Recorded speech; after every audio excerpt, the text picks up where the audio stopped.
Hi, it's Sean here, and in this lesson we're going to look at something that I learned from Barry Harris, which is the use of the major 6 diminished scale and chord movements. Now this can be applied to several different types of chords. We'll focus on majors and minor sevenths today and look for areas in a tune where we can put some applications in as well. It requires practice like everything else, but these will be some tips to get you started. If this is your first time here, then please do hit the subscribe button and the notification bell so you know when I upload new content, and please hit the like button so YouTube knows it's a good video and other people should be able to watch it as well. So let's get into it. First of all, we'll be looking at the skills required, then we'll look at what to look out for on tunes so you know exactly where to apply these movements, or at least to get you started, and we'll look for a tune example where we can actually put these into practice as well. The skills required, major 6 diminished scales. So don't worry if you're new to these and you're not sure about them. I have other videos on them too. I'll link all those below. But we'll look at the scales we need and how to form them anyway in this lesson. We'll need the F major 6 diminished and the B flat major 6 diminished. And this is how you form them. So F major 6 diminished, we're going to take the F major scale and we're going to add an extra flat 6. You will see that the extra notes have a plus on them like that, okay? So how to practice these things? First of all, take them up and down. Stuff like that. Take them in contrary motion. And then back together again. These things can be really useful in chord movements.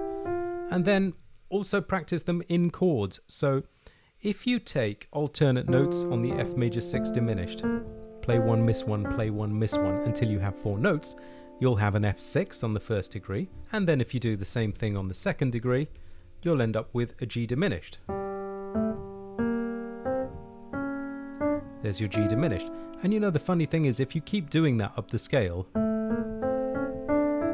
you've got an inversion for F6, and you do it again, you've got an inversion for G diminished. So as you keep going, you just keep getting F6s and G diminisheds all the way up. That's the F major 6 diminished scale. Now there are a million ways to form patterns and practice that and work on it. But getting the scale up and down, getting your chords through it up and down are your first steps, okay? So let's also have a look at the B flat one, which we're going to need for the tune we'll be looking at, which is Polka Dots and Moonbeams. Same sort of thing. We're going to take the B flat major scale and we're going to add the extra flat 6. Don't worry that the computer called it an F sharp. It's G flat on the chart here.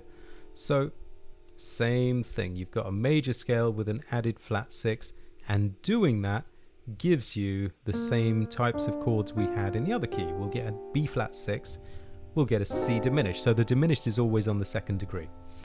I would suggest that the best way to learn these to start with is to know your B flat 6 inversions up and down,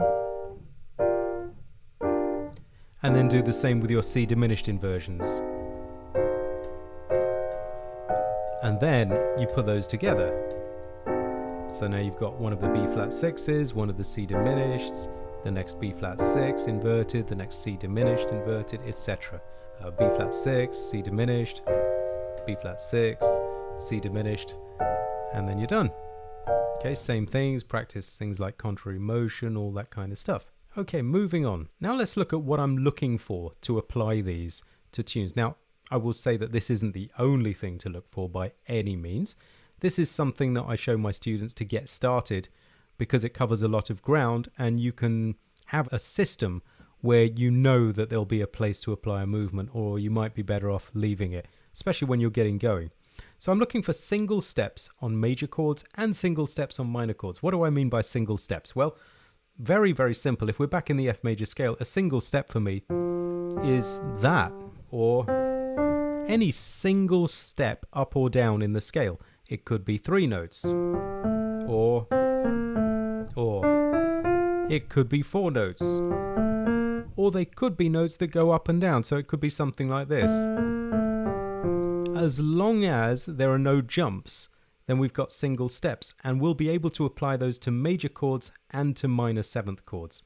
And let's see why. Looking at a tune example, as I said, we'll look at Polka Dots and Moonbeams. It's a great tune to look at because it has so many single steps in it that it makes it very useful for chord movement. So let me just play a couple of bars of this so you get the idea.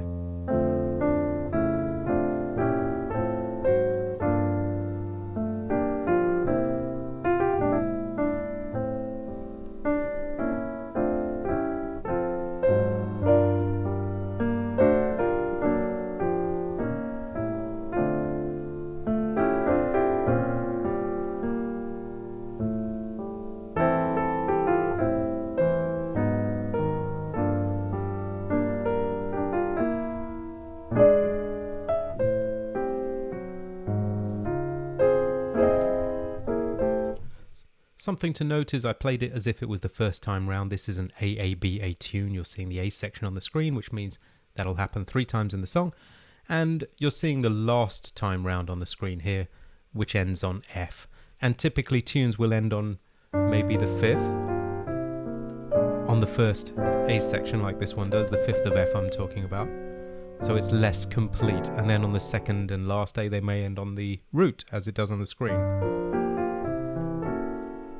Something like that, okay? So just something worth noting. Next, I'm looking for single steps in the melodies. So next, I'm just going to quickly mark up the chart according to what we've been talking about. This would be a B flat minus 6, minus 7 is not right. The A flat minus 7 would go with that last note where it works. Aside from that, remember, I'm looking for major chords and minor sevenths.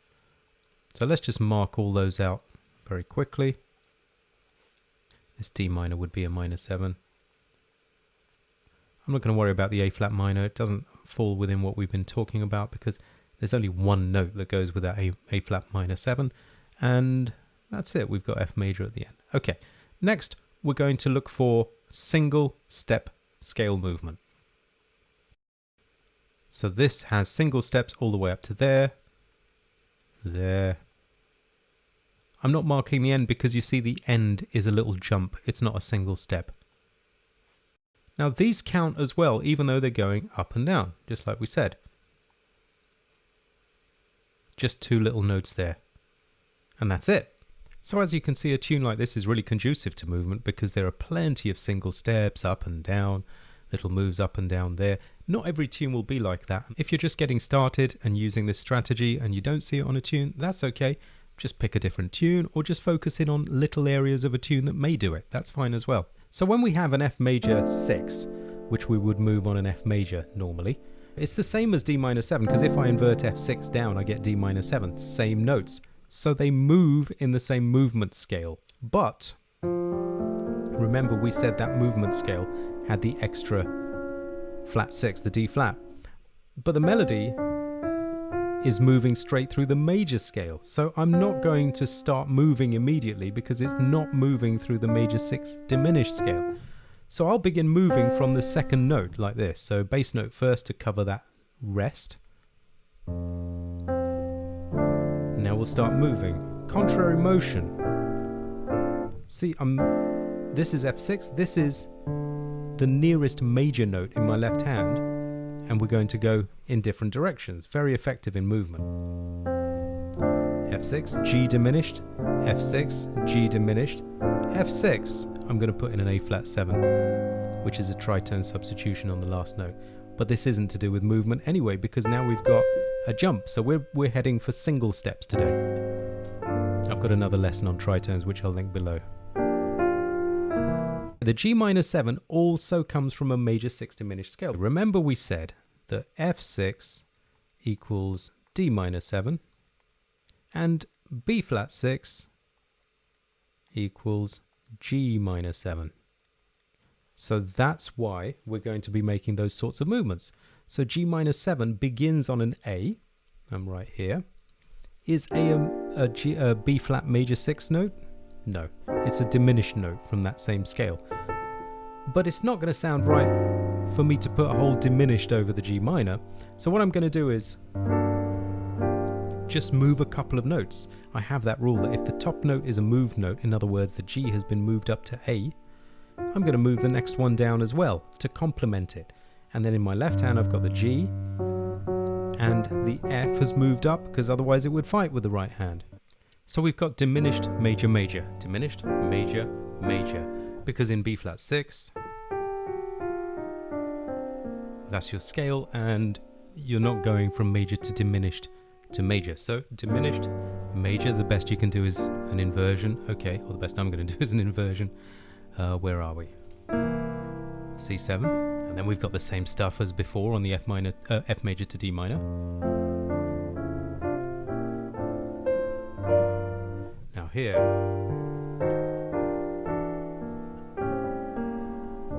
oh, I love those. So let's see what we can do there. That G minor 7 is a nice interesting area because you've got a quarter note followed by 2 eighth notes, or UK people crotchet 2 quavers. We could fill some of that time, so I'm going to fill the second eighth note on that first quarter note. 1 and, so a major note in the bass, another major note to fill it up, and then diminished note to go with the diminished chord. There's the diminished note. Back to major notes. Like that. Now we're not talking about these today. Maybe another time. Now on the D minor 7, we've got an up, down, so it could be a bit clunky depending on how quickly you're playing to try and play every note. So the options can be things like top 2 notes is fine. Many people put the D flat in the bass on that B flat minor 6, so, and then the C in the bass. That kind of falling thing, that's fine. But coming back to that D minor 7, so top 2 notes could be a movement, that's fine. Those of you who are more advanced and may know drop 2 chords, this is considered 1, 2, 3, 4. So we drop the 2, the D, down to the bottom. So yes, those can be really pretty. Okay, this A minor 7 is a bit trickier. I'm actually going to move that A minor 7 through the F major 6 diminished scale. Why? I know if you've studied this kind of method before, you're probably expecting that A minor 7 is a C6. Yes, but in the key of F, you always have to look at context with 1 and 3. So 1 and 3 in any key harmonically mean the same thing. F major is 1, A minor is 3. And you would see that if we did say, oh, A minor 7 is a C6, and then start moving in the C major 6 diminished, you can see these melody notes aren't going to work out. Maybe there's a case, but I find it better to move that on F6. Let's find a note.